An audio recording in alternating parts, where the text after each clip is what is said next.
પૂર્વકાળથી જે પરંપરા છે મહાત્મ્યની, આપણે મહાત્મ્યનું વાંચન કરીએ, મહાત્મ્યમાં પ્રવેશ કરીએ. દરેક કથાઓ નૈમિષારણ્યથી જ શરૂ થાય. સત્યનારાયણની કથા વાંચીએ, સાંભળીએ, એમાં પણ પહેલા નૈમિષારણ્ય જ આવે. આવો મહાત્મ્યમાં પ્રવેશ કરીએ. નૈમિષારણ્ય નામના પવિત્ર તીર્થ ક્ષેત્રમાં 88,000 સૌનકાદિક ઋષિ મુનિઓ સંસારનો ત્યાગ કરી, અંચળો ઉતારી, ભગવા વસ્ત્રો ધારણ કરી સંન્યાસી બની ગયા છે. 88,000 સૌનકાદિક ઋષિ મુનિઓ નૈમિષારણ્યની અંદર 1,000 વર્ષ સુધી ચાલે એવો એક દિવ્ય યજ્ઞ કરવા માટે બેઠા છે. 1,000 વર્ષ સુધી. 1,000 વર્ષ સુધી 24 કલાક તો યજ્ઞ ચાલુ ન રહી શકે. એ 1,000 વર્ષ સુધી જે યજ્ઞ ચાલવાનો છે એની આહુતિના પાર્ટ પાડી દીધા. સવારથી લઈ અને મધ્યાહ્નના સમય સુધી એ બધા જ ઋષિ મુનિઓ યજ્ઞની આહુતિઓ આપે અને બપોર પછીના ફ્રી સમયમાં શું કરે? એ બધા જ ઋષિઓ ભેગા મળી અને એ બધા ઋષિઓની અંદર એક શૌનક નામના ઋષિ હતા. એ શૌનક ઋષિની પાસે આવે અને શૌનક ઋષિને આ બધા ઋષિ મુનિઓ કહે કે મહારાજ, આ સુત પુરાણીજી છે એ બધા જ ઋષિ મુનિઓની અંદર સૌથી મોટા ઋષિ સુત પુરાણી. આ સુત પુરાણીજી ઘણા બધા પુરાણોને ભણેલા છે, એમને પુરાણોનું બહુ જ્ઞાન છે. મહારાજ, એક કામ કરો ને, તમે એમને કઈક પ્રશ્ન પૂછો ને. તમે કઈક એમને પૂછો, બદલામાં એ તમને ભગવાનની કથા કહેશે અને આપણને કઈક સત્સંગ કરવા માટે મળશે. એટલે બધા જ ઋષિ મુનિઓ સૌનક ઋષિને પ્રતિનિધિ બનાવી અને પથ્થરના ઓટલા ઉપર સુત પુરાણીજી બેઠા હોય ત્યાં આવે, બે હાથ જોડી વંદન કરે અને કઈક ધર્મનો, કઈક સત્સંગનો પ્રશ્ન પૂછે. મહાત્મ્યનો પ્રારંભ છે શ્રીમદ ભાગવતના મહાત્મ્યના 6 અધ્યાય. આવો આ ગ્રંથને, આ પરમાત્માના સ્વરૂપને જ્યારે આપણે પ્રારંભ કરી રહ્યા છીએ એનો પહેલા શ્લોકથી આપણે શરૂઆત કરીએ છીએ. પહેલો શ્લોક અહીંથી અમે ગાયન કરીએ. આપણે બધાય કરીએ. હું અહીંથી બોલાવું, એનું એ પદ, એના એ શબ્દો તમે પણ બોલજો. સહેલો છે, લગભગ બધાને આવડતો હશે. 3 કાળ.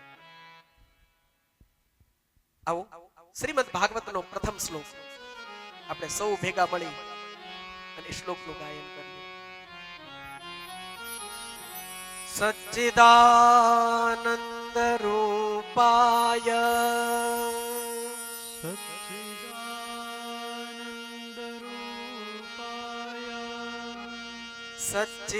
સચ્ચિદાનંદ રૂપાય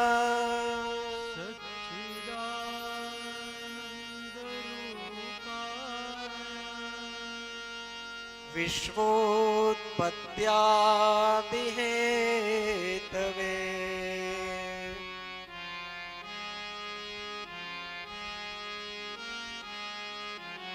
જોશી પરિવારનો અવાજ તો સાંભળીએ. વિશ્વોત્પત્યાદિહેતવે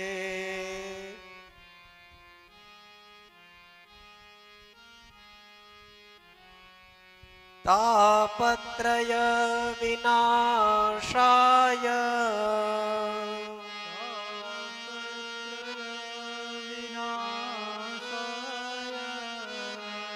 તાપત્રય વિનાશાય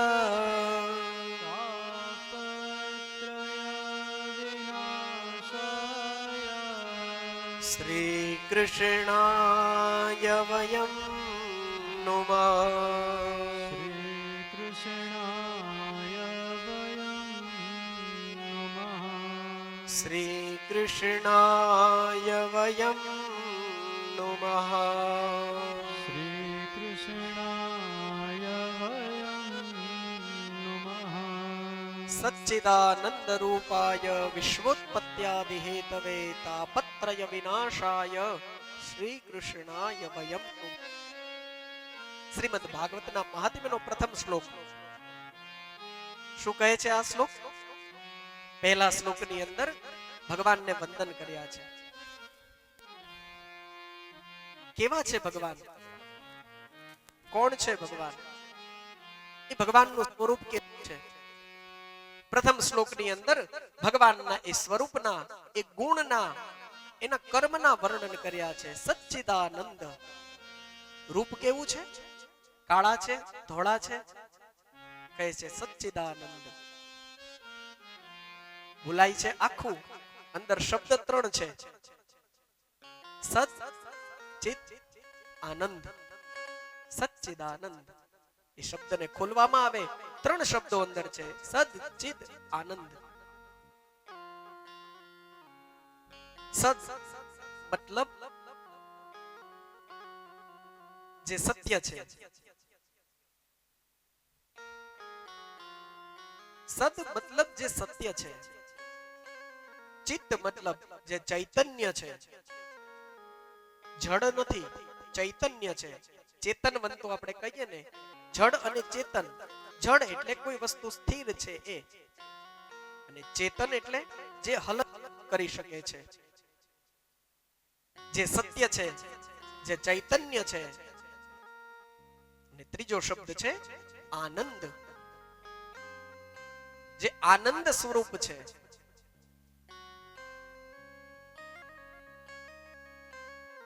જેનું સ્વરૂપ સત્ય છે, જે ચૈતન્ય છે, જે આનંદ સ્વરૂપ છે. એવા સ્વરૂપ વાળા કૃષ્ણ. અચ્છા, એમણે એવું શું કર્યું છે કે આપણે એમને વંદન કરીએ છીએ? શા માટે ભાઈ?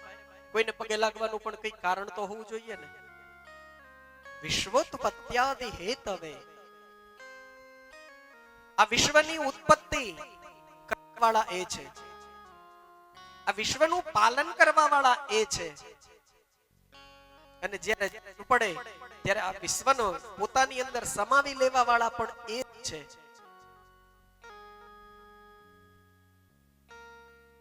ઘરનો મુખ્ય વ્યક્તિ પોતાના પરિવારનું ગુજરાન ચલાવતો હોય, સાચવતો હોય, તો એ ઘરના મુખ્ય વ્યક્તિનું માન સન્માન ઘરની અંદર કેટલું બધું વધારે હોય. કારણ કે કમાઈને લાવે છે, આપણને બધાની ઈચ્છાઓ પૂરી કરે છે, તો એ ઘરના મુખ્ય વ્યક્તિની માન સન્માન ઘરની અંદર વધારે હોય. એમ જગતનો નાથ છે, આખા એ જગતને ઉત્પન્ન કરે છે, એનું ભરણ પોષણ કરે છે, એનું પાલન કરે છે, અને પછી સમય આવે ત્યારે પોતાની અંદર એને સમાવી લે છે. આ કાર્ય છે ભગવાનનું. બીજું શું કરે છે? તાપત્રય વિનાશાય, ત્રિવિધ તાપોનું શમન કરે છે. આધિદૈવિક, આધિભૌતિક, આધ્યાત્મિક ત્રિવિધ તાપોનું શમન કરવા વાળા છે. શ્રી કૃષ્ણાય વયમ નુમઃ. એવા શ્રી કૃષ્ણને વયમ એટલે અમે બધાય નમઃ નમસ્કાર કરીએ છીએ. જે સત્ય છે, જે ચૈતન્ય છે, જે આનંદ સ્વરૂપ છે, જે વિશ્વની ઉત્પત્તિ કરે છે, જે વિશ્વનું પાલન કરે છે, સમયે સમયે પોતાની અંદર સમાવી લે છે, ત્રિવિધ તાપોનું શમન કરે છે, એવા શ્રી કૃષ્ણને અમે સૌ ભેગા મળી અને વંદન કરીએ છીએ. આ શ્રીમદ ભાગવતનો પહેલો શ્લોક. હવે 17,999 બાકી રહ્યા. આ એક શ્લોકનો અર્થ કર્યો. 18,000 શ્લોક છે, 17,999 બાકી રહ્યા.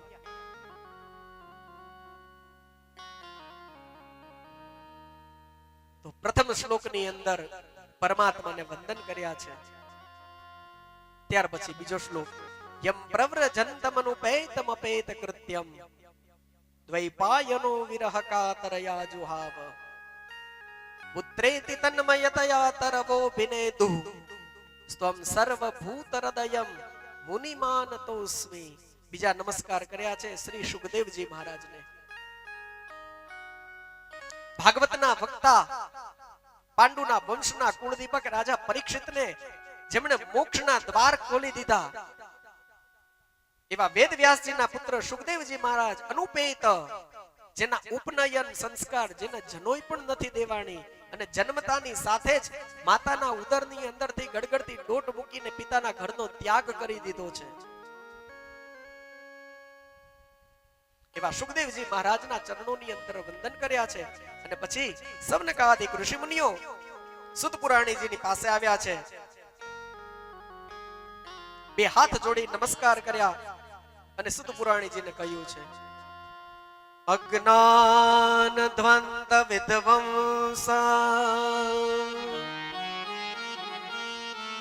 કોટિ સૂર્ય સમપ્રભા સૂતાખ્યાહિ કથા સારમ મમ કર્ણ રસાયન.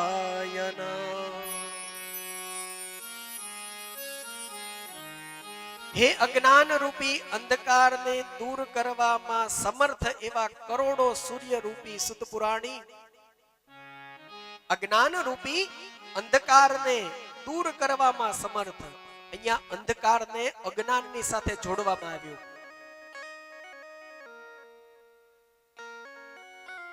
અજ્ઞાની અને આંધળું આપણે એમ કઈ બેઉ સરખા. અંધકારને અજ્ઞાનની સાથે જોડવામાં આવ્યું છે.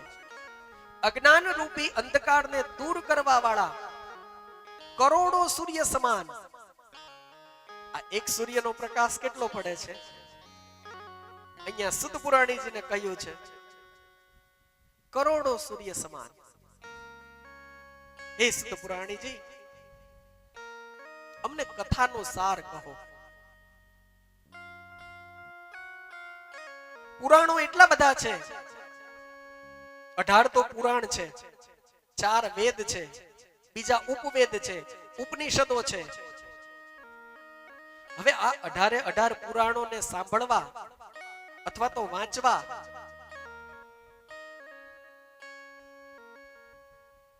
એટલો સમય પણ નથી અને એવી ઈચ્છાય થતી નથી. 18 પુરાણ ક્યારે પૂરા થઈ શકે? આ એક શ્રીમદ ભાગવત છે, આના 18,000 શ્લોક છે. આવા 18 પુરાણો છે. હવે 18 પુરાણો કોઈના ઘરની અંદર હોય નહીં. એકાદું પુરાણ હોય તોય બહુ થઈ ગયું, ભગવાનની કૃપા જો હોય તો. બાકી હવે તો આપણે રાખતા નથી, ખોટી જગ્યા રોકે છે. એટલે પહેલા તો 18 પુરાણો આપણે ઘરની અંદર લાવીએ એવો વિચાર આપણને કોઈ દિવસ આવતો નથી. કદાચ લાવીને મૂકી દઈએ તો એને ખોલીને વાંચવાનો આપણી પાસે સમય નથી, અને સમય હોય તો એટલી આપણી દાનતય નથી. કહ્યું, મહારાજ પુરાણો તો ઘણા છે, પણ તમે અમને પુરાણોનો સાર કહો. જેને સાંભળવાથી અંતરની અંદર ભગવાન પ્રત્યે ભક્તિ વધે, જેને સાંભળવાથી ભગવાનની અંદર પ્રેમ વધે, એવો પુરાણોનો સાર, એવી કોઈ કથા આપ અમને કહો. સાર કહો.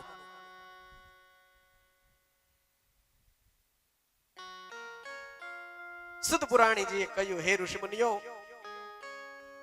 ભગવાનની પ્રત્યે ભક્તિ વધે, ભગવાનના ચરણોની અંદર તમને પ્રેમ થાય, એવી ભગવાનની કથા મારે તમને કહેવી છે. પ્રીતિ શૌનક ચિત્તે તે યતો વચ મે વિચાર્ય ચ સર્વ સિદ્ધાંત નિષ્પન્નમ સંસાર ભયનાશનમ.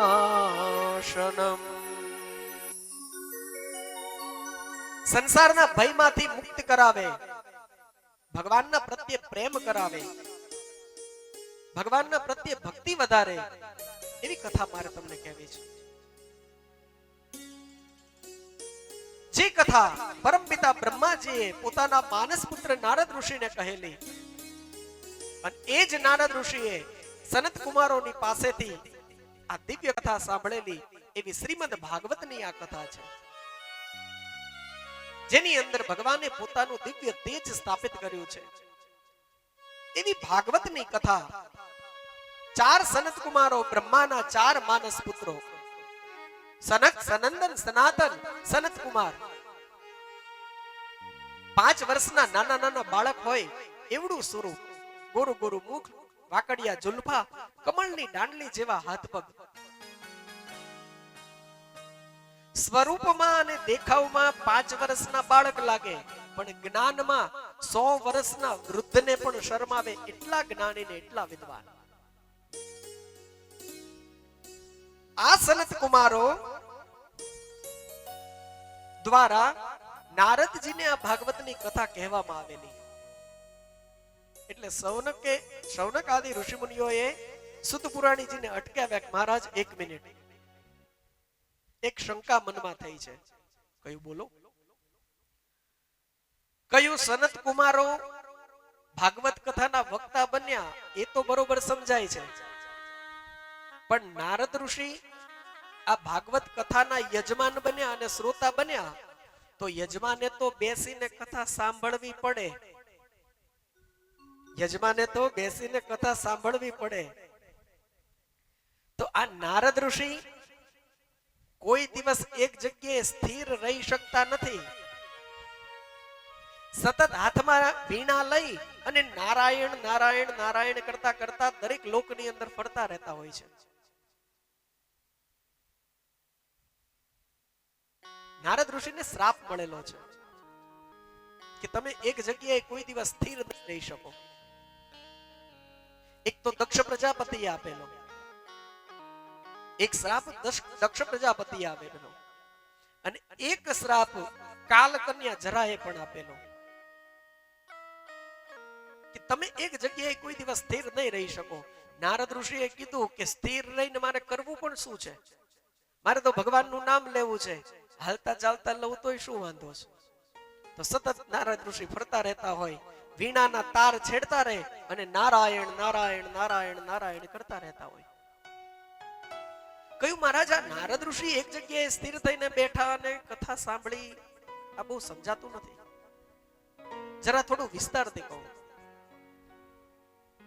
સુત પુરાણીજી કહે છે, ઋષિ મુનિઓ, ભગવાનના પરમ ભક્ત, ભગવાનના પરમ પાર્ષદ એવા નારદ ઋષિ એક વખત બ્રહ્મલોકમાંથી આ પૃથ્વી લોક ઉપર તીર્થની યાત્રા કરવા માટે આવ્યા. પણ કેવા નારદ ઋષિ? જેનું મન સદાય પ્રસન્ન હોય, જે સદાય આનંદમાં રહેતા હોય, એવા નારદ ઋષિ નું મુખ આજ ઉદાસ હતું. એ નારદ ઋષિના મુખની ઉપર એક ચિંતાની, વિષાદની રેખાઓ આવી ગયેલી હતી. અને જાણે કોઈ ઉતાવળમાં અને ચિંતામાં કોઈ વ્યક્તિ ભાગતું ભાગતું જતું હોય એમ નારદ ઋષિ ઉતાવળા ચાલતા જઈ રહ્યા હતા. ઉત્તર દિશાની અંદર ચાલતા હિમાલયની તરફ પ્રયાણ કર્યું.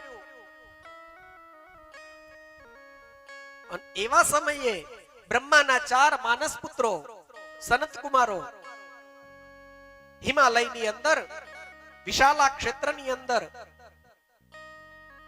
બદ્રિકાશ્રમની અંદર જ્યાં ભગવાન બદ્રી વિશાલ, ભગવાન બદ્રીનાથના સ્થાપના છે, એ સ્થાનની અંદર સનત કુમારો અને નારદ ઋષિ ભેટો થઈ ગયો. જ્યાં ભગવાન બદ્રીનાથ બિરાજે છે હિમાલયની તળેટીમાં, એ બદ્રીનાથ એ વિશાલા ક્ષેત્ર કહેવાય. એ સ્થાનની અંદર આ સંતોનું ત્યાં મિલન થયું. ચિંતાતુર થયેલા નારદ ઋષિનું મુખ જોઈ અને સનત કુમારોએ કહ્યું, કથમ બ્રહ્મંદીન મુખમ.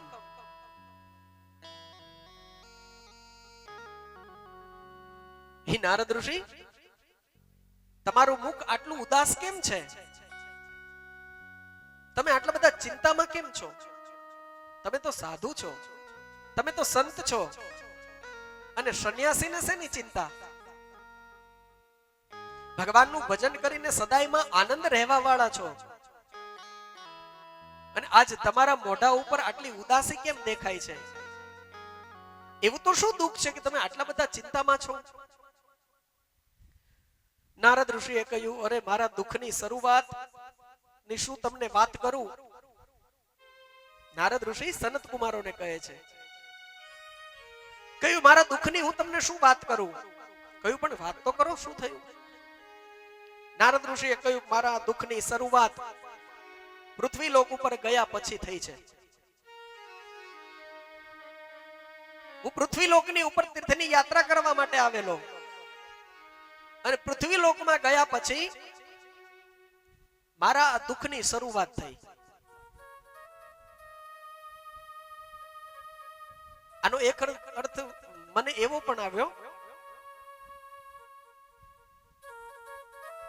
કે નારદ ઋષિ અને સનત કુમારો ક્યાં ઉભા હતા? નારદ ઋષિ અને સનત કુમારો બંને ક્યાં ભેગા થયા હતા? મેં હમણાં જ કીધું હતું, યાદ છે કોઈને? આવું બધું વચ્ચે વચ્ચે હું પૂછતો રહીશ, એમને હંકવે નહીં રાખું.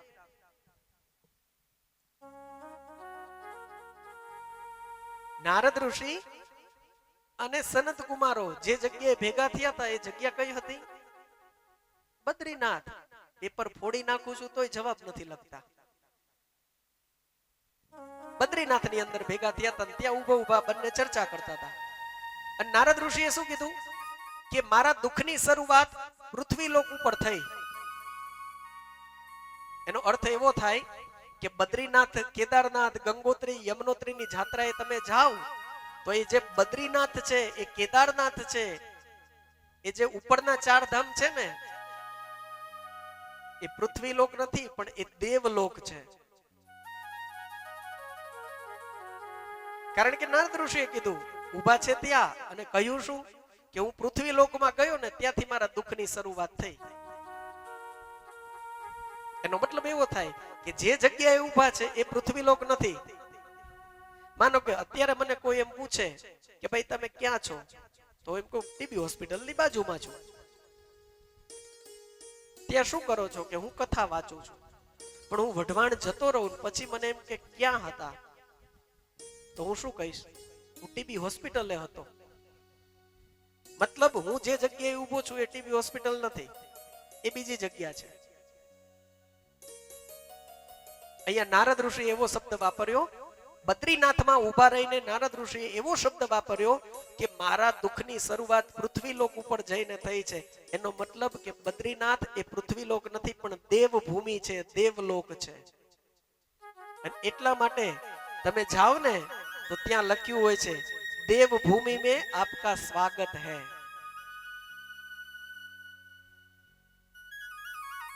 અને એ બધી જગ્યાએ જવું હોય તો ક્યાંથી જવાય?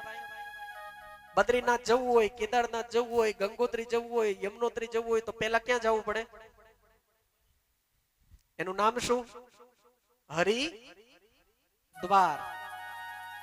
ભગવાનની નજીક જવાનો, ભગવાનના ઘર સુધી જવાનું દ્વાર એટલે હરિદ્વાર. એનાથી ઉપર જે છે એ દેવભૂમિ છે, એ દેવલોક છે. તો કયું પૃથ્વી લોકથી મારા દુઃખની શરૂઆત થઈ? કયું એવું તો શું થયું પૃથ્વી લોક ઉપર? કયું તીર્થની યાત્રા કરવા માટે હું આવેલો, અને તીર્થની યાત્રા કરતા કરતા પૃથ્વી લોકની ઉપર મેં જે કંઈ પણ જોયું, શું જોયું નારદ ઋષિએ? આપણે જે કંઈ પણ અત્યારે કરી રહ્યા છીએ એ નારદ ઋષિએ જોયું. શું જોયું? સત્યમ નાસ્તિ તપસૌચમ દયા દાનમ ન વિદ્યતે ઉદરમ ભરિણો જીવા વરાહા કૂટ ભાસ્ક. નારદ ઋષિએ શું જોયું? સત્યમ નાસ્તિ તપઃ શૌચમ. કોઈના જીવનમાં સત્યની મહત્વતા રહી નથી. સત્ય મતલબ કેવળ સત્યનારાયણ ભગવાન જ નહીં, તમારા જીવનમાં સત્યનું મહત્વ હોવું જોઈએ. પરિસ્થિતિ અને યુગ એવો આવી ગયો છે કે અસત્ય વગર આપણે એક ડગલું માંડી શકતા નથી. આપણે ડગલે ને પગલે અસત્યનો જૂઠનો સહારો લેવો પડે છે. નારદ ઋષિએ જોયું મનુષ્ય લોકની અંદર સંસારી જીવાત્માઓના જીવનની અંદર સત્યનું કોઈ મહત્વ નથી. લોકો કેળના પાન બાંધીને વર્ષે ઘરની અંદર સત્યનારાયણની કથા કરે છે, પણ એ સત્યનું મહત્વ આપણા જીવનની અંદર છે ખરું? બિલકુલ નહીં.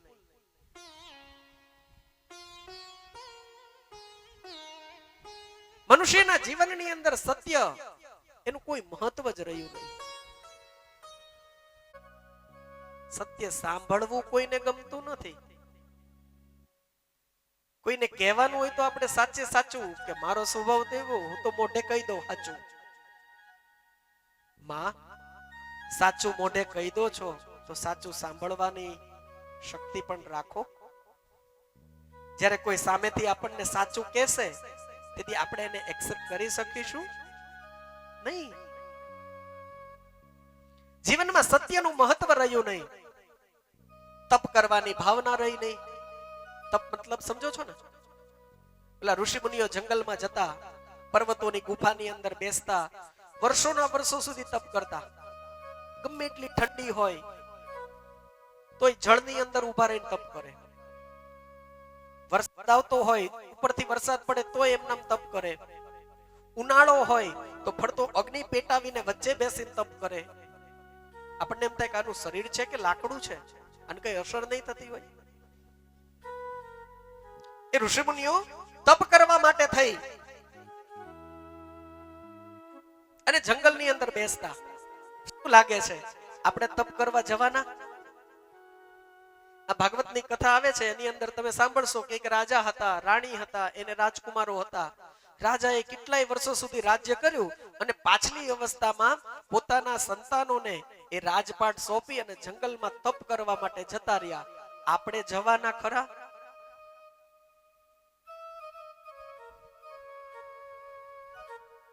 આપણો સમય થઈ જશે એટલે આપણે જંગલમાં તપ કરવા જવાના? 50 વર્ષ થઈ ગયા પછી લોકો એમ કે 51 ને 52 ને વન પ્રવેશ કર્યો. બેઠા છીએ તો ઘરના સોફામાં. વનમાં ક્યાં પ્રવેશ કરીએ છીએ? આપણાથી કઈ છૂટતું જ નથી. આપણે છૂટતું નથી એવું નથી, આપણે છોડવા માંગતા નથી. 65 વર્ષે પછી ચાવીનો જુડો કમરે આપણે લટકાવીને ફરીએ એ ન સારું લાગે. એ રૂમઝૂમ કરતી ઘરની બહુ ફરતી હોય એ જ સારું લાગે. પછી આપણે ધંધે બેહી જઈને ગરાગની અરે આપણે માથાકૂટ કૂટ કરવા માંડીએ તો ઈ આપણને ન સારું લાગે. એ ભાઈ છોકરાઓએ સંભાળવાનું હોય. પ્રેમથી મને કેવો બેહાડ દીધો છે. જો મારા પિતાજી છે બરોબર, આ એકડો ઘૂંટાવ્યો છે મને એમણે. ઓરિજિનલ તો ત્યાં છે, હું તો ઝેરોક્સ છું, પણ સમય આવ્યો ને એટલે બેસી ગયા છે, મને બેહાડ દીધો છે. આપણે છોડતા નથી. જંગલની અંદર ઓલો પારધી જનાવરોને પકડવા માટે જાય. એક નાની એવી માટીની માટલી હોય, મોઢું સાંકડું હોય, નીચેથી પોણું હોય, એની અંદર ચણા નાખે અને આમ મૂકે જંગલની અંદર. હવે બીજા તો કોઈ ન આવે, પણ ઓલા વાંદરાઓ હોય ને એ આવે.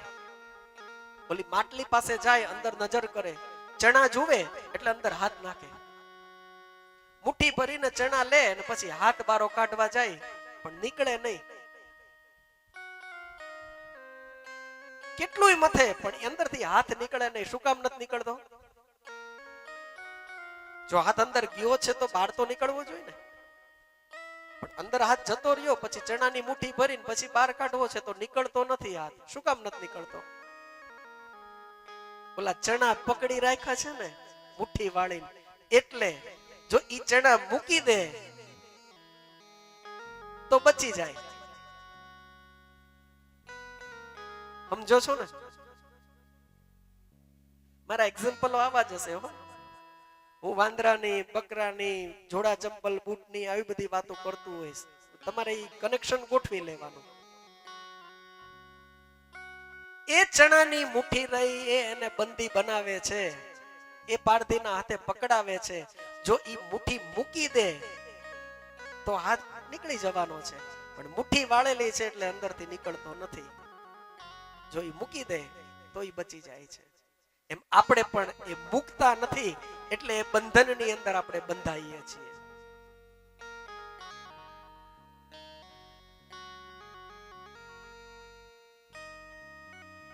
છોડવાના સમયે છોડી દેવું, ત્યાગ કરવાના સમયે ત્યાગ કરી દેવો. તપ કરવાની ભાવનાની વાત છે, જંગલની અંદર જવાની વાત નથી.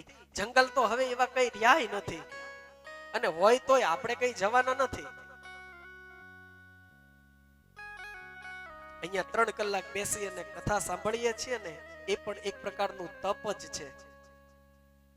પછી ક્યારેક ક્યારેક આમ કરી લઈએ તો એ બધું ચાલે,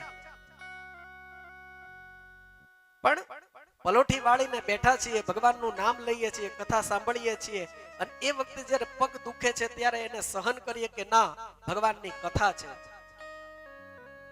થોડું કષ્ટ પડે તો શું થઈ ગયું આ શરીરને? સહન કરો, એને તપ સમજીને સહન કરો. એક તપ જ છે, ક્યાંય જંગલમાં જવાની જરૂર નથી. તપ કરવાની ભાવના નથી, પવિત્રતા જીવનની અંદર રહી નથી, દયા ભાવ કોઈના મનની અંદર જોવા ન મળ્યો. શું લાગે છે, માણસને માણસ પ્રત્યે દયા ભાવ છે?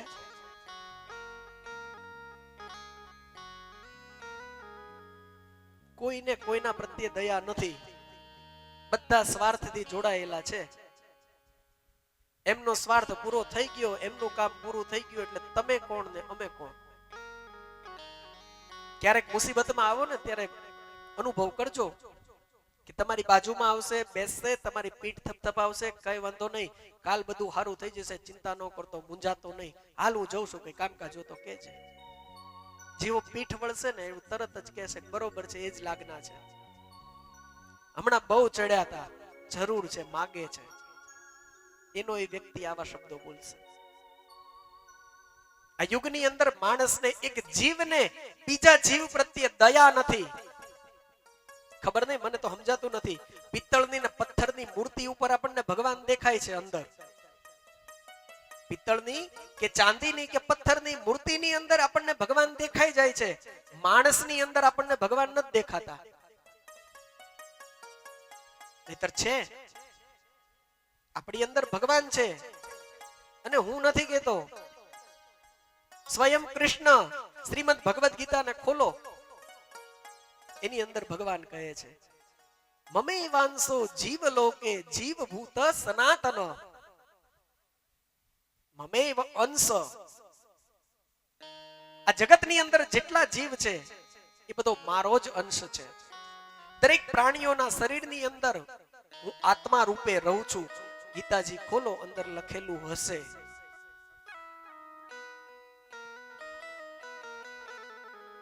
દરેકના શરીરની અંદર હું આત્મા રૂપે રહું છું. આપણી અંદર રહેલો આત્મા એ સ્વયં પરમાત્મા છે, ભગવાન છે. આવું ભગવાને ખુદે કીધું છે, છતાંય આપણે માનતા નથી. આપણને તો એમ જ છે કે સામે છગનભાઈ છે કે મગનભાઈ છે. કોઈ દિવસ એવું વિચાર્યું જ નથી કે આ મારી સામે ભગવાન છે. જે દિવસે માણસને માણસની અંદર ભગવાન દેખાવા લાગશે ને, તે દિવસે આ જગતની અંદર વેર, ઝેર, ઈર્ષા, લોભ, દ્વેષ આ બધું જ મટી જશે. સવાલ એટલો છે, જીવની અંદર જીવને ભગવાન દેખાવો જોઈએ. પછી ભગવાન સાથે કોણ લડે? સામાન્ય વ્યક્તિની અંદર ભગવાન છે, પછી એ ભગવાનની ઈર્ષા કોણ કરશે? સામે સ્વયં પરમાત્મા જ છે, તો એ ભગવાનની સાથે વેર કોણ બાંધશે? દયા દાનમ ન વિદ્યતે, દયા ભાવ નથી રહ્યો. દાનમ ન વિદ્યતે, એક શબ્દ એવો પણ વાપર્યો છે, દાન કરવાની ભાવના નથી રહી. કળિયુગમાં મનુષ્યને દાન કરવાની ભાવના નથી રહી. તમે એમ કહેશો કે મહારાજ દાન કરવાની ભાવના ન હોય તો અહીંયા નોટો પડી હોય છે એ ક્યાંથી આવી? આવડા મોટા મોટા મંદિરો બને છે એમાં દાન પેટીઓ હોય છે અને અમારે તે આના સિવાય બીજો કોઈ બિઝનેસ તો છે નહીં. આ બિઝનેસ નથી પણ આના સિવાય બીજો કોઈ બિઝનેસ નથી. તો આ તમારું પૈડું ફરે છે એ કેના ઉપર ફરે છે? જો ન કોઈ આપતું હોય તો કેવી રીતે ફરે? વાત સાચી તમારી, પણ માણસ આજના યુગમાં દાન કરે છે પણ બે જ સંજોગોમાં કરે છે. બે જ સંજોગોમાં માણસ દાન કરે છે. એક તો કાં બહુ જ ડરી ગયો છે, બહુ ભય લાગ્યો છે કે અરે આટલું બધું ખોટું કર્યું છે ને હવે મરી જાશું, તો કે એમાંથી થોડું ખારા કામમાં વાપરી નાખો ને એટલે નો વાંધો આવે. કા ડરીને માણસ દાન કરે છે અને કા માન સન્માન કીર્તિ અને પ્રશંસા મેળવવા માટે થઈને દાન કરે છે કે સમાજનું કંઈક કામ છે, આપો 1 લાખ રૂપિયા, મોટી તકતી લાગશે, આપણું નામ થશે, છોકરાઓના છોકરાઓ જોશે તો કહેશે કે આપણા દાદાઓએ અહીંયા આટલું બધું આપ્યું છે. કળિયુગની અંદર બે જ સંજોગોમાં માણસ દાન કરે છે. દયા દાનમ ન વિદ્યતે ઉદરમ ભરેણો જીવા. માણસ પોતાનું પેટ ભરવા માટે થઈ અને જીવે છે, દોડે છે. પેટ ભરવા માટે કોણ દોડે? એટલે શેરીની અંદર રખડતા હોય છે ને, એને બીજું કઈ જ ન કરવાનું હોય. પેટ ભરવા માટે થઈને આમથી આમ ને આમથી આમ દોડા દોડી કરે. કળિયુગનો માનવી કેવલ પોતાનું પેટ ભરવા માટે થઈ અને દોડા દોડી કરે છે. સાચા ખોટા જે કંઈ પણ કરવું પડે બસ મારું પેટ ભરાવવું જોઈએ એટલા માટે થઈને આજના યુગનો માનવી દોટ મૂકે છે. વરાહા કૂટ ભાષક.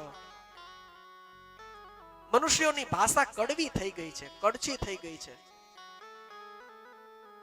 આ બધું નારદ ઋષિએ જોયું અને નારદ ઋષિ વિચારમાં પડી ગયા, અરે આ મનુષ્ય આટલા કર્મો કરે છે છતાં એને વિચાર નથી આવતો પોતે શું કરી રહ્યા છે.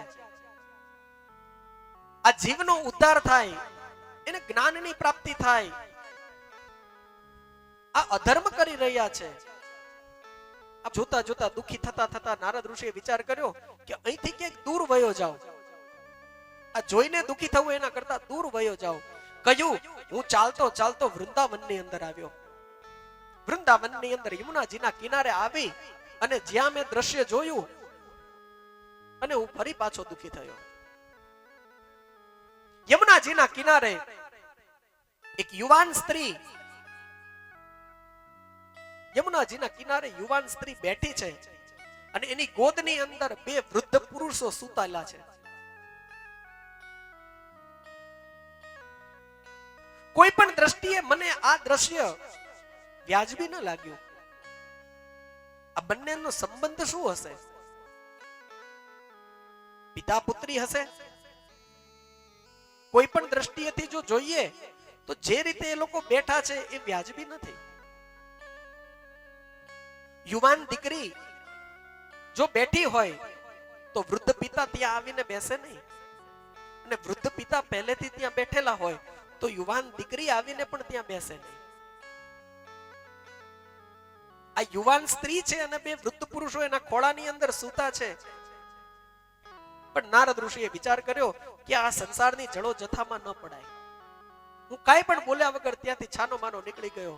પણ મને જતો જોઈ અને પેલી યુવાન સ્ત્રી રડતા રડતા એને મને બૂમ પાડી, ભો ભો સાધુ ક્ષણમ તિષ્ઠા મચ્ચિંતામપિ નાશય. એ સાધુ ક્ષણવાર માટે રોકાઈ જાઓ. બેની સામે જોયું, એ મને બોલાવી રહી હતી. એ સાધુ ક્ષણવાર માટે રોકાઈ જાઓ, મારી ચિંતાનું નિરાકરણ કરો. નારદ ઋષિ ત્યાં આવ્યા. યુવાન સ્ત્રીની આંખમાંથી દળ દળ દળ આંસુડાની ધારાઓ વહી રહી છે. નારદ ઋષિએ કહ્યું, બેટા તું કેમ રડે છે? તને શેનું દુઃખ છે? સ્ત્રીએ રડતા રડતા કહ્યું, મહારાજ મારા દુઃખની હું તમને શું વાત કરું? પણ મહારાજ તમે મારી સામે જોયું અને મારી પાસે આવ્યા વિના જતા રહો છો. નારદ ઋષિએ કીધું કે પણ હું તને ઓળખતો નથી, અને જેને ઓળખતા ન હોય એની પાસે કેવી રીતે જવાય? અને ભક્તિ એ સ્ત્રીને, એ યુવતીને એક આંચકો લાગ્યો મનમાં. એને કહ્યું, મહારાજ તમે મને નથી ઓળખતા? નારદ ઋષિએ કહ્યું, ના બેટા તું કોણ છે? સ્ત્રીએ રડતા રડતા કહ્યું, મહારાજ આનાથી વિશેષ દુઃખ શું હોય કે ભગવાનના પરમ ભક્ત, ભગવાનના પાર્ષદ જ જો મને ન ઓળખતા હોય તો બીજા કોઈ મને શું પૂછે? નારદ ઋષિએ કહ્યું, બેટા તું રડીશ નહીં, તું કોણ છે? રડતા રડતા સ્ત્રીએ કહ્યું, મહારાજ તમે મને ઓળખી નહીં, પણ મહારાજ હું ભક્તિ, મારું નામ ભક્તિ છે. નારદ ઋષિએ સ્ત્રીની સામે જોયું, કહ્યું કરે ભક્તિ, અરે ભક્તિ તારી આવી દશા કેવી રીતે થઈ ગઈ? અરે ભક્તિ તું તો ભગવાનને ખૂબ વહાલી છો, અને તારી આવી સ્થિતિ કેવી રીતે થઈ? ભક્તિ મહારાણીએ રડતા રડતા નારદ ઋષિને કહ્યું, મહારાજ દ્વારિકાધીશ કૃષ્ણ સ્વધામ ગયા અને ભયંકર કળિયુગ બેઠો. કળિયુગના લોકોને ભક્તિ કરવી ગમતી નથી, કોઈ ભગવાનનું નામ લેતું નથી, કોઈ ભગવાનનું કીર્તન કરતું નથી. લોકોએ મને પોતાના ઘરની અંદરથી, પોતાના જીવનની અંદરથી, પોતાના મનની અંદરથી ઝાકારો આપી દીધો. કોઈ ભક્તિ કરતું જ નથી. હાડકાનો માળો બની ગયેલી ભક્તિ, ખુલ્લા વિખેરાયેલા વાળ. નારદ ઋષિએ કહ્યું, પણ આ બે વૃદ્ધ પુરુષો કોણ છે? ભક્તિએ કહ્યું, મહારાજ તમે એમને ન ઓળખ્યા? અરે મહારાજ આ બંને વૃદ્ધ પુરુષો છે ને, એ બંને મારા દીકરાઓ છે. નારદ ઋષિએ કહ્યું, શું આ તારા દીકરાઓ છે? કહ્યું, હા મહારાજ. કહ્યું, આવું કેવી રીતે બને? માં વૃદ્ધ હોય અને દીકરા યુવાન હોય, એના બદલે તું યુવાન છું અને તારા દીકરાઓ વૃદ્ધ થઈ ગયા. આનું કારણ શું? ભક્તિએ કહ્યું, મહારાજ એ જ તો મને નથી ખબર, એટલે તો મેં તમને કીધું કે જો તમને કદાચ કઈ ખબર હોય,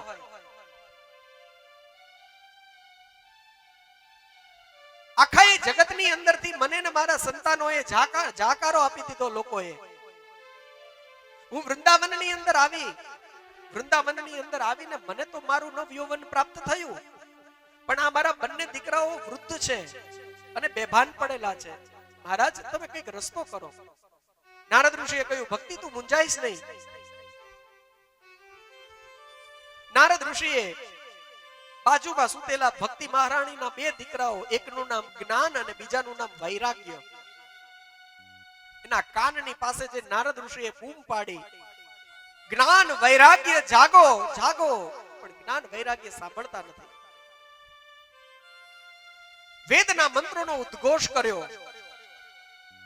વેદ પઠન કર્યું.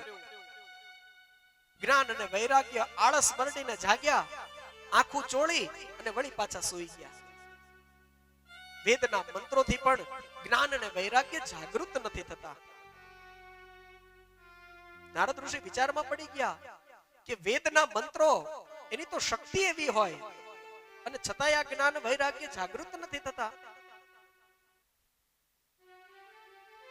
અને એવા સમયે આકાશની અંદર એક આકાશવાણી થઈ કે નારદ ઋષિ જરાય મૂંઝાશો નહીં, તમારો પ્રયત્ન તમે ચાલુ રાખો, તમને સંતોનો સંગ થશે અને એના દ્વારા આ ભક્તિની ઈચ્છા તમે પૂર્ણ કરી શકશો. તમે ઉત્તર દિશા તરફ પ્રયાણ કરો. અને એ આકાશવાણીની આજ્ઞા લઈ અને નારદ ઋષિ ઉત્તર દિશામાં ચાલતા ચાલતા આવ્યા. હિમાલયની અંદર બદ્રીનાથ ક્ષેત્રની અંદર શરદ કુમારોનો ભેટો થઈ ગયો.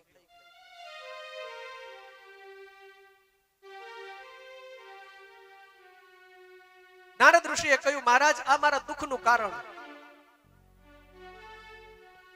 હું ભક્તિ, જ્ઞાન અને વૈરાગ્યને જાગૃત કરવા માટે થઈને નીકળ્યો છું. મહારાજ તમે જ મને કઈક રસ્તો બતાવો ને.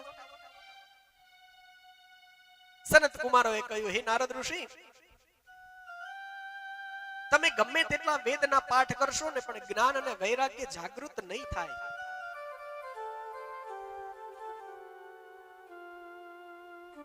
તમે જ્ઞાન અને વૈરાગ્યની પાસે, ભક્તિ મહારાણીની પાસે શ્રીમદ ભાગવતની કથા કરો. આ ભાગવતની કથા છે, એનાથી ભક્તિ પુષ્ટ થાય છે. આ ભાગવત છે જેનાથી જ્ઞાનની પ્રાપ્તિ થાય છે. આ ભાગવત જ છે જેનાથી વૈરાગ્યની પ્રાપ્તિ થાય છે. એક ભાગવત આપણા જીવનની અંદર ભક્તિ પણ ઉત્પન્ન કરે છે, આપણને જ્ઞાન પણ આપે છે, જાગૃત કરે છે અને વૈરાગ્યને પણ જાગૃત કરે છે. એક વખત ભગવાનની ભક્તિ કરો સાચા હૃદયથી એટલે સાચા જ્ઞાનની પ્રાપ્તિ થાય. અને એક વખત સાચું જ્ઞાન થઈ જાય ને પછી જીવનની અંદર વૈરાગ્ય આવે. તમે ભાગવતની કથા કરો. નારદ ઋષિએ કહ્યું કે ભાગવતની કથાથી આ થશે. જો વેદના મંત્રોથી નથી થયું તો ભાગવતથી થશે. કયું વેદથી નથી થયું પણ ભાગવતથી થશે. કારણ કે ભાગવત એ વેદોનો સાર છે. વેદનો સાર ગાયત્રી મંત્ર છે અને ગાયત્રી મંત્રનો સાર ભાગવત છે. જે મૂળથી ન થાય એ રસથી કામ થાય. કેરીનો સ્વાદ લેવો હોય તો આંબાના પાન ચાવવાથી ન આવે કે આંબાની લાકડી ચાવવાથી ન આવે. એ તો એની ઉપર રહેલી કેરી એનો રસ કાઢી અને તમે ખાઓ તો જ એનો ટેસ્ટ આવે. જે મૂળથી નથી થયું એ સારથી થશે. ભાગવત એ વેદોનો જ સાર છે. તમે ભાગવતની કથા કરો.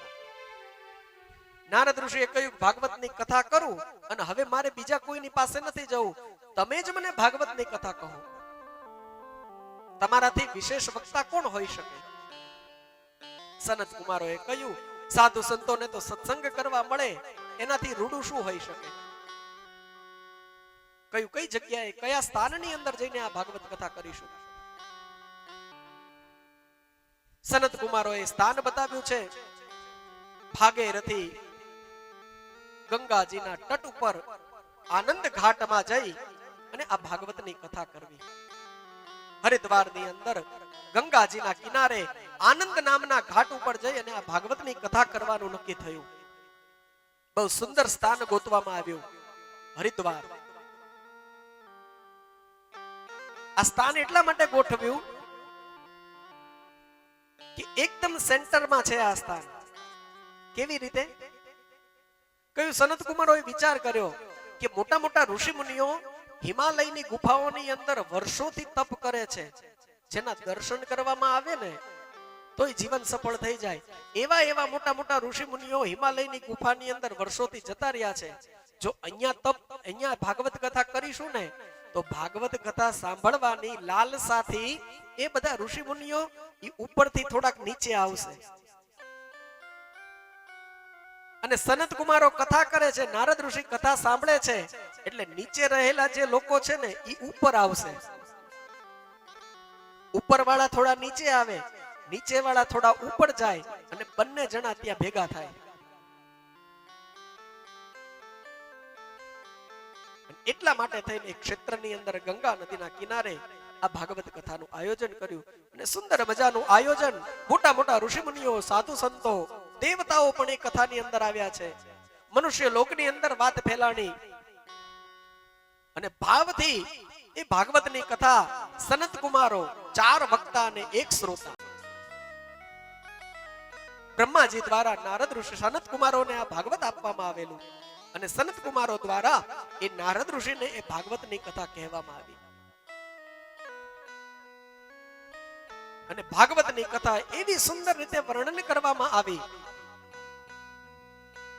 કે કથા સાંભળવા માટે આવેલા દરેક લોકોના અંતરની અંદર ભગવાન પ્રત્યે એટલો બધો પ્રેમ આવ્યો કથાનું વર્ણન સાંભળી અને ભગવાન પ્રત્યે એટલો બધો પ્રેમ વધ્યો અને એ પ્રેમ ભગવાન પ્રત્યે વધવાના કારણે અંતરની અંદર ભક્તિ જાગૃત થઈ અને એમ કહેવાય છે કે કથા મંડપની અંદર આમ જ્યાં દૂર નજર કરી દૂરથી એક સંઘ ભગવાનનું કીર્તન કરતો કડતાલ ખકડાવતો દૂરથી એક સંઘ આવે અને આમ જ્યાં નારદ ઋષિએ નજર કરી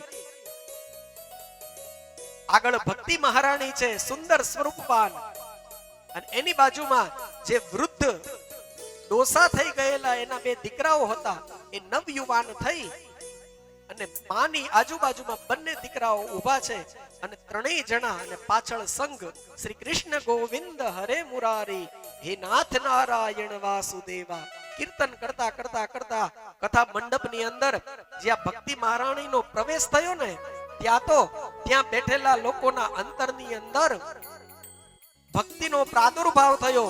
લોકોએ ઊભા થઈ અને ભગવાનના નામનો જય જયકાર બોલાવી લીધો. બોલો કૃષ્ણ કનૈયા લાલ કી જય. ભગવાનના નામનો જય જયકાર થયો અને સ્વયં ભગવાન ત્યાં પ્રગટ થયા. સાક્ષાત ભગવાન ચતુર્ભુજ નારાયણ વિષ્ણુ શ્રી હરિ ગરુડ ઉપર બેસીને ત્યાં પધાર્યા. નારદ ઋષિ વિચારમાં પડી ગયા, આ ભાગવતની કથા ભક્તિનો ઉદ્ધાર કરવા માટે થઈને આ કથા કરેલી અને સ્વયં ભગવાન, આ તો ગ્રાન્ડ સક્સેસ. ભગવાન પોતે પ્રગટ થાય એનાથી મોટું સફળતા કઈ હોય? આપણું કરેલું સત્કર્મ સફળ થયું, લેખે લાગ્યું.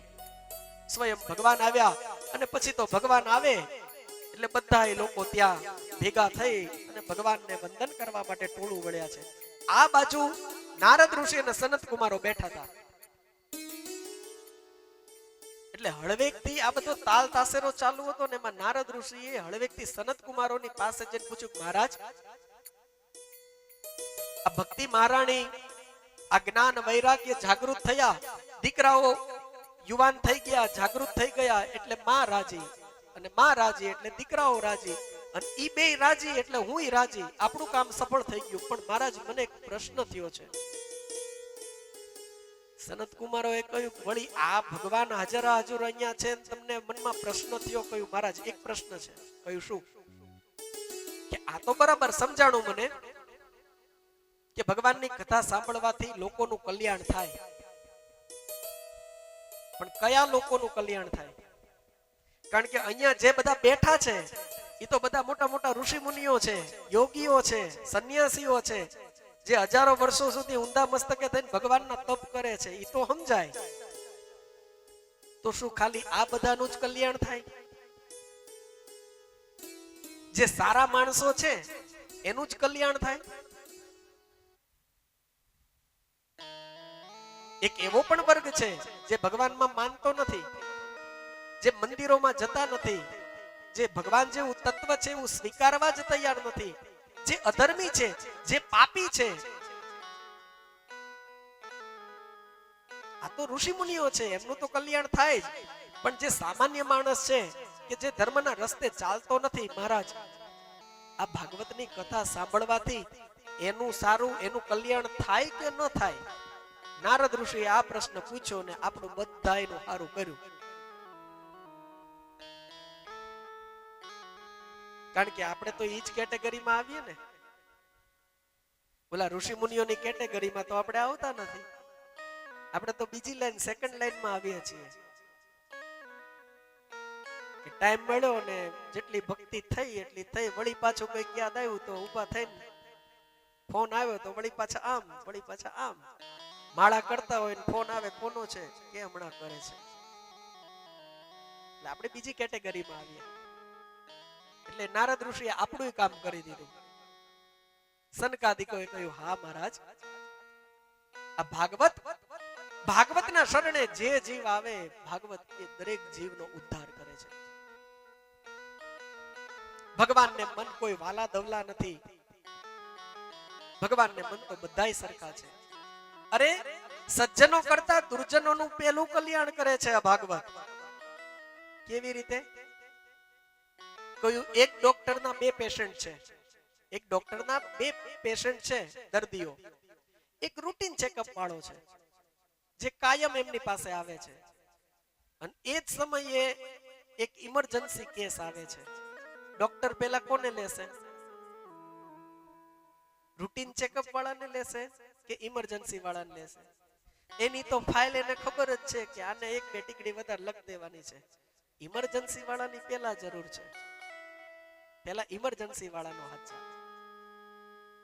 સજ્જન માણસોની તો ખબર જ છે કે એની હવાર પડશે ને એટલે એ ભગવાનનું નામ લીધા વિના પથારીની નીચે પગ નહીં મૂકે, ઈ માળા કર્યા વિના પાણીનો ઘૂંટડો નહીં ઉતારે, ઈ કોઈની આડો નહીં ઉતરે, ઈ કોઈનું અહિત નહીં કરે, ઈ અધર્મ નહીં કરે. સજ્જનોની તો ભગવાનને ખબર જ છે, એની ચિંતા ભગવાનને નથી, ઈ તો લાઈને જ હાલે છે. આપણે બધા જ આડા અવળા હાલીએ છીએ.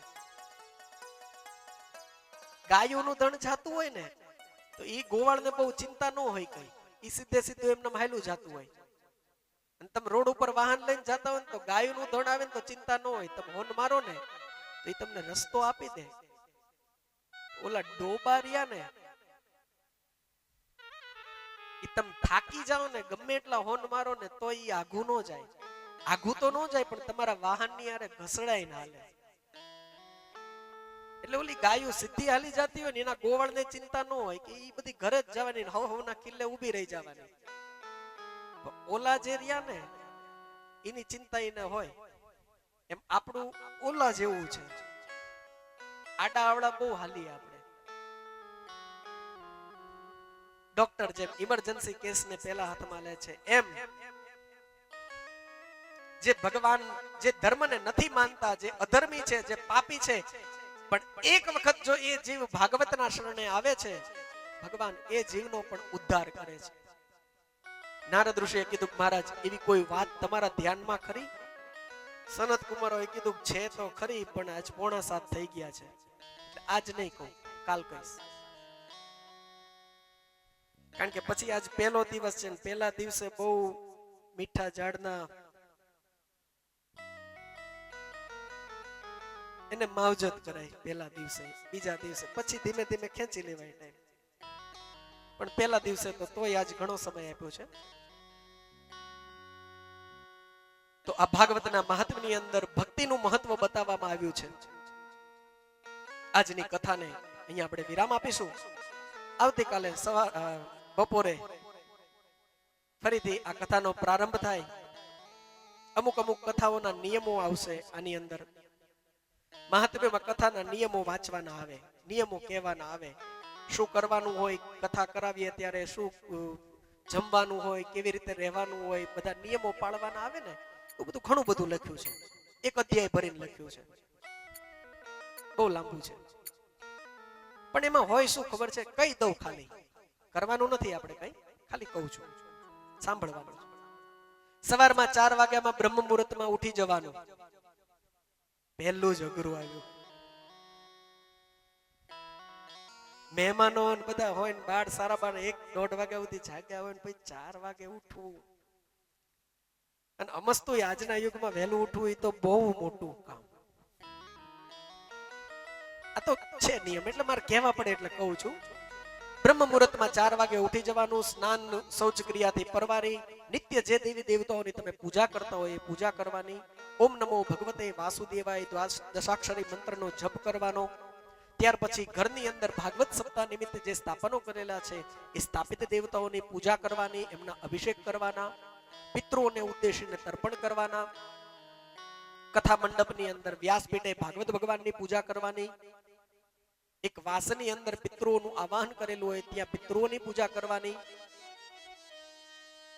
પાઠ માટે થઈને નિયુક્ત કરેલા બ્રાહ્મણોની પણ પૂજા કરવાની.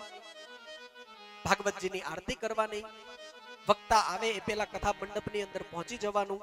વક્તા આવે એટલે વક્તા વ્યાસનું પૂજન કરવાનું. એ વ્યાસ સ્વરૂપ છે, એમની પૂજા કરી અને પછી વક્તા મંગલાચરણની અને ધૂનની શરૂઆત કરે એટલે એક સ્થાન ઉપર બેસી અને શાંતિથી એ કથાને સાંભળવાની. કથા કહેવાતી હોય એવા સમયે ધ્યાનથી કથાને સાંભળવાની. થઈ શકે તો સાથે સાથે ભગવાનના નામ લેવા. કોઈ માળા હોય, કોઈ જપ હોય, અને કદાચ ન ગણો તો ગણે ગોવિંદ, લોકો એમ કે માળા લઈને બેસવું એ ન બેસો ને લઈને તોય હાલે. એમ નામ ભગવાનના આપણે ગણીને શું કામ છે?